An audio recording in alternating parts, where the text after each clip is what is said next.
My father, who was from Puerto Rico and was a black man with a Spanish accent to this country, there was a lot that he had to get through because people couldn't figure him out. The African Americans would look at him and say, oh, here's a brother, let me talk to him. And then my father would have this deep Spanish accent, hello, how are you? And they would look at him and say, you know. And then on the other side, he had white Americans and other Americans who still couldn't figure him out. Where does this man come from who has this black, he has this Spanish accent? The thing I appreciated so much about my father, and his journey is so similar to many, perhaps in this, he went into the military because he needed to find a way to go to school. He didn't have enough money to get an education, and he knew that on the Army GI plan that he would have the opportunity to go to university. And so with the GI plan, State University, and he majored in political science and got a double master's also in counseling. And the one children all the time is to continue to talk about our African heritage. And he always pointed out, don't let this accent confuse you. He would always say this to us, because who I am is a man who is the child of the homeland. And he always kept us connected. Now, by the time I graduated from high school, we had lived in 12 different states and 3 different countries. The reason is that trilingual, he spoke both Spanish and English and a little Portuguese, so the U.S. military used him to train soldiers in South America. That journey of being in so many states and so many countries allowed me to see firsthand what this diaspora was like. I learned that there were people of color who lived in Peru, who had a music very soft and wonderful. And then there were Africans who were really descendants of Yoruba, and that their maintenance of their religion and the other things that they had learned has been retained for centuries. In fact, there are people who come from Nigeria to Brazil to visit these as they were almost 100 years ago. I then learned that we had African people in Central America and other places. And so learning about this diaspora, feeling it, seeing it, talking to the people themselves, and listening to my father helped me to understand that though we are different, we are still one in so many ways. And so I've never, in my own vision of looking at Africa, seen us as being other than the nuances of our, which is major in a way, it's not. So when I came to St. Louis, let me say, and this is going to sound similar, when I came to St. Louis, I was absolutely shocked by the degree to which African Americans from St. Louis were so isolated and segregated from the rest of the community. I wanted to understand why. At first I didn't understand it. It took me a while, a couple of years.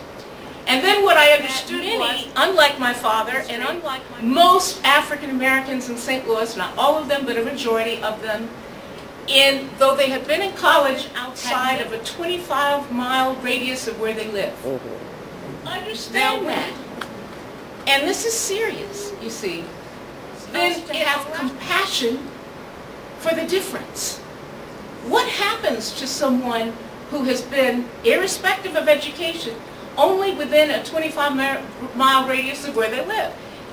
Maybe some people went to Chicago a couple of times, and that was it.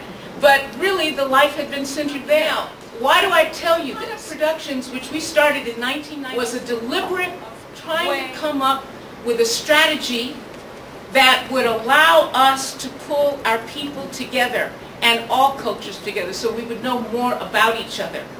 In 1996, the very first performance that we did, which was at Westport Playhouse, Ruby Dee and Ossie Davis, but included in that, we had a librarian. We also had a Spanish flamenco dancer. We had someone from the Bolshoi Ballet, and believe it or not, we had one of the most fantastic shows ever. In fact, it was standing room only.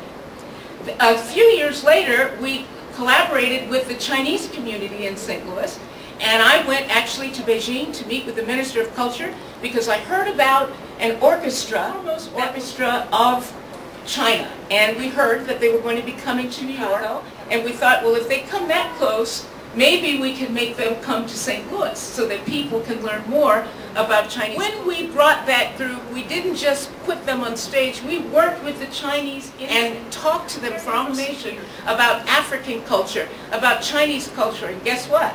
We found a lot of similarities. There's a reason why we have so many Chinese places in the African American community. For example, the slaves, as you well know, had to eat every part of the pig and the cow that they could because they didn't know when the next meal would occur. Well, guess what? Chinese peasants had the same thing. In fact, they loved pig feet, if you could imagine that. And they loved sweet potato. And of course, that's an import from Africa.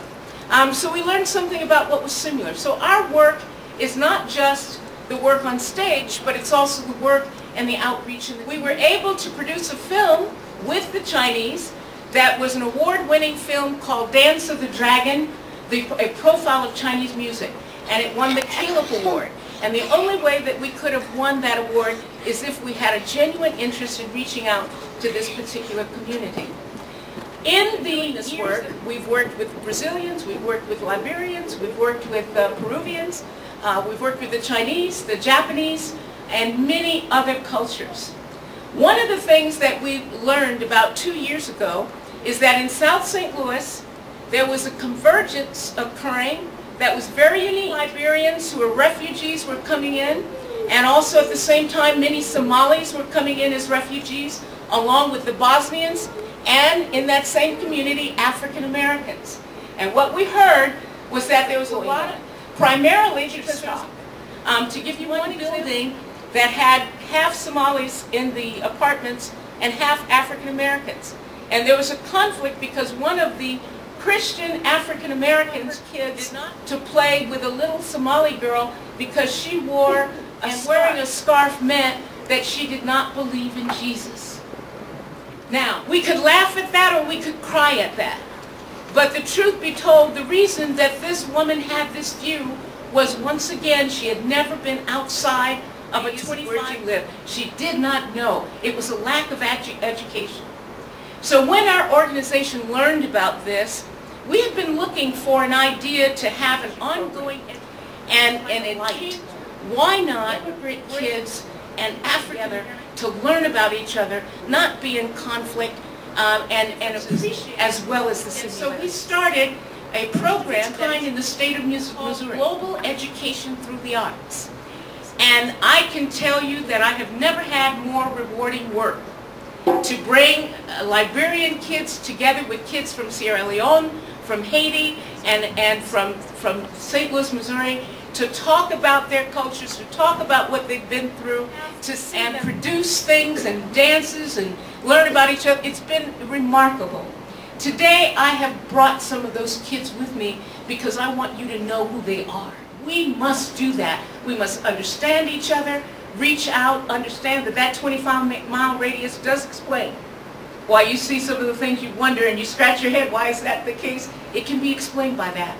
But we can get past that too and lift each other up. That's what we're doing in South St. Louis, and we're going to keep bringing those kids in, and we're going to keep talking about each other's culture, and we're going to do, and that is to come to people to help each other. Thank you.